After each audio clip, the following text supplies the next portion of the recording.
Jeffrey is happy exactly how he is.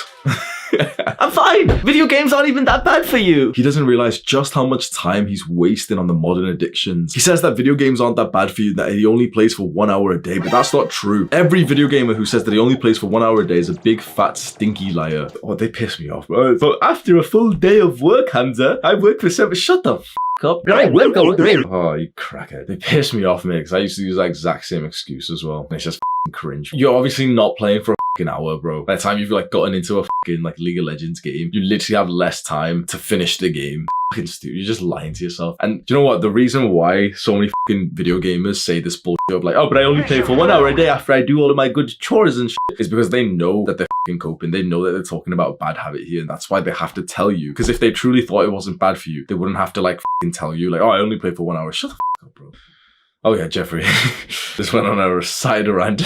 I can remember the exact moment that my life changed. In May 2020, I gave up all of my addictions. I used to smoke weed all day, every day. And that is not an exaggeration. I used to wake up, grab the crack pipe, put weed into it, blaze that shit up, and continue smoking throughout the entire day. I would get high before work, I'd get high after work, I'd get high before going to sleep, I'd get high after waking up from sleep. I was playing a fair amount of video games. I'd just spend a lot of time on YouTube and just watching random shows on Netflix, on TV. I'd scroll on social media, on Reddit especially. I'd spend like 3 hours a day on Reddit. My entire day revolved around consuming, and it felt uncontrollable. In my mind, I would get the thoughts that I wanted to stop, that I didn't want to do this bullshit anymore, that I didn't want to continue smoking weed. I couldn't even afford it. I was done with spending 3 hours a day on Reddit. I felt like shit after fapping, but day in and day out, I kept on doing the same things. If you can relate to what I'm saying, I hope this video can help you.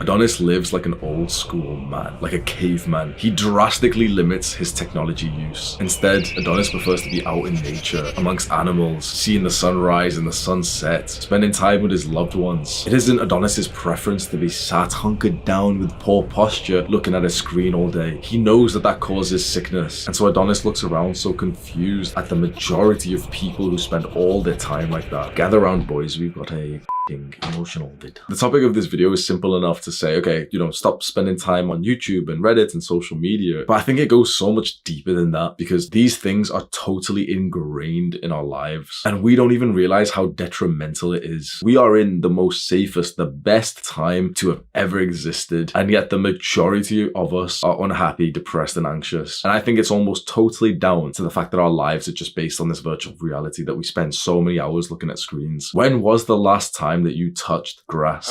I know that sounds like a silly question, but just answer it truthfully. When was the last time that you touched grass? When was the last time that you went on a walk and you picked like some random leaf and you just kind of, instead of mindlessly doing the shit, you actually looked at the leaf and you're like, oh, this is a nice leaf. When was the last time that you actually stepped on a crunchy leaf on the floor? I'm telling you right now that all of that stuff, all that natural behavior that we used to do as a child, like, stepping inside of a puddle, that exactly correlates to how happy you are. And apart from accidentally and getting pissed off, the last time you jumped in a puddle was probably 10 years ago. I know that this sounds like bro science, but I'm telling you that this is the truth. Your happiness correlates with how much you jump into puddles.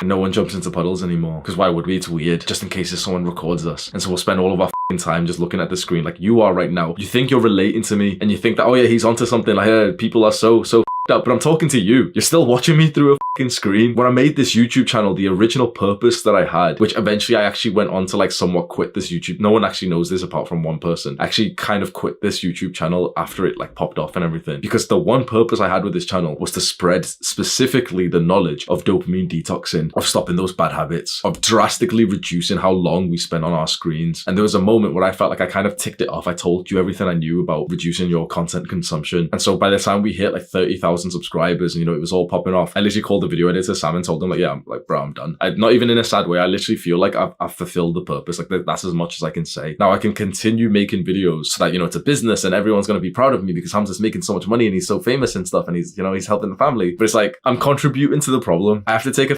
hit to like my moral system, my like soul, by sometimes making these videos and thinking like I'm literally contributing to some random kid's internet addiction. Hopefully there's like a net gain, that the videos I make are hopefully a positive influence. And sometimes, people comment and they say like, oh yeah, Hamza, you've really helped me and stuff. And so that kind of like reminds me that, yeah, maybe I am doing good work here. But the issue still stands. We are totally surrounded with technology and it isn't really that good for us. The issue is that you are just one person, one young man. And quite frankly, you're not that great. You're not that smart. You're not that disciplined. You know, you're working on it. Fair enough. Fantastic. But you're not at the ultimate point, right? You're not at the, the 10 out of 10 discipline, right? You are alone against an army, against hundreds of thousands of scientists and data analysts and software developers. Smart motherfuckers. It's you versus them. They have found the exact, every single minute detail to keep you hooked, because that's how they make money. That's just technology. That's just social media. But even with the food that we consume, you're against hundreds of thousands of nutritionists, like these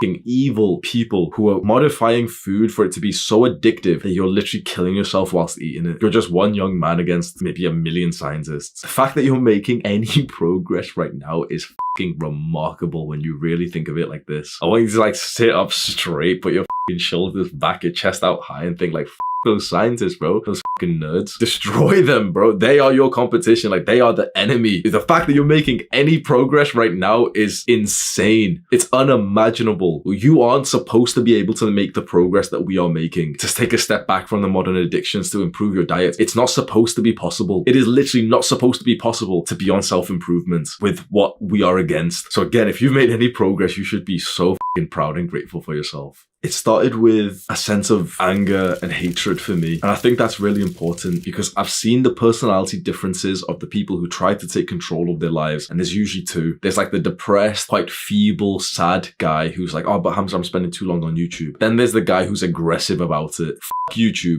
Fuck the drugs that I'm taking and the junk food. This is the guy who makes progress. You need like a bit of aggression to take back control over your life. You can't do this passively. You can't be like one of those people who are like, oh, like my goal is to only watch 1 hour of YouTube a day. You have to hate that shit. For me personally, I couldn't do the wishy-washy modern day bullshit of like, trying to reduce it. I had to eliminate this shit. I tell this story all the time and I really hope you can take how significant it is for me. I had to literally move cities. I had to break up with my girlfriend. I had to move back into my fucking parents' house so that I didn't do these bad habits, because that was literally like the new chapter of my life. Like I literally, for almost an entire year, I visualized exactly how it would go, that I would move back, and I literally saw myself like running around my town here and like doing outdoor workouts, meditating, journaling, and just staying away from the screen. You can do all the small level tactics that you want. Every other YouTuber is going to tell you the same advice. Get one of the YouTube blockers and you can install the Google Chrome ad. Like, shut the up, bro. I'm telling you right now that every person who's got one of those YouTube blockers has failed their goal. They still go onto YouTube. That's the dumbass who goes to a party and says like, oh no thanks, I'm trying to quit drinking. You're a coward, you're a pussy. You're not going to make progress. You're not trying to quit drinking. You don't drink. Update your self-image. You are not trying to reduce YouTube. You're not trying to stop smoking or anything. You don't smoke. You don't watch YouTube anymore. Whatever your goal is, ingrain it into your self-image right now. There is no more trying. There's not, this year, my New Year's, like we make fun of people who make New Year's resolutions, yet most of us on self-improvement are the exact same as them. That fat 42-year-old Karen who wants to like, this is the year that she's going to get into shape. We make fun of her. We always like heartlessly make fun of those people because we say, oh, they're going to go to the gym for 3 days, they're going to quit. It's the exact same for us young dumbasses who think we're so great, because you're going about it in the coward way where you're not trying to do like a big change. You're not trying to have like a level of accountability to tell everyone like, yeah, I don't drink, because you fear that you will fail. I don't play video games anymore. When I moved back home, I made videos on YouTube where I said that so many times to the point that every single time I got like a bit of a feeling to play, I literally got like a sense of guilt, and I was like, no, because like my 50 subscribers, my 200 subscribers will find out, and I wouldn't be able to like truthfully tell them that I have not played 1 second of video games for like 1.5 years. Not 1 second. And I'm not like, some special guy who like was never really into video games. I was a video gamer. I had more than 10,000 hours in like the video games that I used to play. RuneScape, Minecraft, League of Legends. I have not played 1 second in a long time. The same with movies. I have not watched 1 second of a movie. With these modern addictions, you can't do this wishy-washy bullshit of just trying to like, just trying to reduce it. It's like the equivalent of that dumbass who says like, oh, I don't want to get too big. Shut the up. I just want to get a little bit toned, my shoulders toned. Shut up. No, you're not. No, you're not. You're literally not going to get that goal then, because you're too much of a fucking coward to set a good goal. I just want to get a bit toned. No, you don't. Shut the fuck up. If you set your goal to be so fucking just trash, just so unrewarding that I just want to get toned shoulders, or like, oh, I just want to reduce my weed intake. So shut the fuck up. You quit weed. You quit sugar. Dumbass. How do you take back control of your life? I remember for the first couple of weeks, I technically would have failed by everyone else's standards in the sense that I would spend too much time on YouTube. So I said, I was going to be on a dopamine detox. I wasn't going to do the bad habits, but I'd still spend like an hour a night on YouTube. And I'm so glad that I had this positive mindset thinking that, yeah, like this is how I'm going to start. But a month from now, it would be less than an hour a day. And 5 months from then, it might be just a couple hours per week. And a couple of months more from then, it might be like 2 hours a week. You have to have like like that level of positive mindset to think. It's kind of like progressive overload. Set the big goal, the big intention, update your self-image right now, but also understand that you won't be able to lift that heaviest weight. You won't be able to completely eliminate all your addictions. Your intention should be, but you probably won't. After a certain amount of time, you'll find yourself lighting up the crack pipe again. You'll find yourself browsing the hub again. That's okay. If you consider that as failure and you said, oh, but I failed my goal now, then you're a little bitch. That's kind of like going to the gym, trying to get more stronger, and then there's one time when you failed the rep, you failed the set, and you have to, like, you know, drag the barbell off you. Imagine if a guy did that, he failed bench press, and he was like, oh, like, I failed the set, so guess I have to quit weightlifting now. That's what so many guys do on NoFap. That's what so many guys do when they set some kind of goal. They do some bullshit little NoFap challenge, 90-day challenge or some bullshit that doesn't even work. And then once they do fail, and, you know, they have a little setback, they just quit because they weren't able to complete the original goal that they set them. This is not a fucking challenge. This is not something you do for like 90 days. Like, this is for life. This is your new identity. This is your new lifestyle. Do the hard work, especially when you don't feel like it.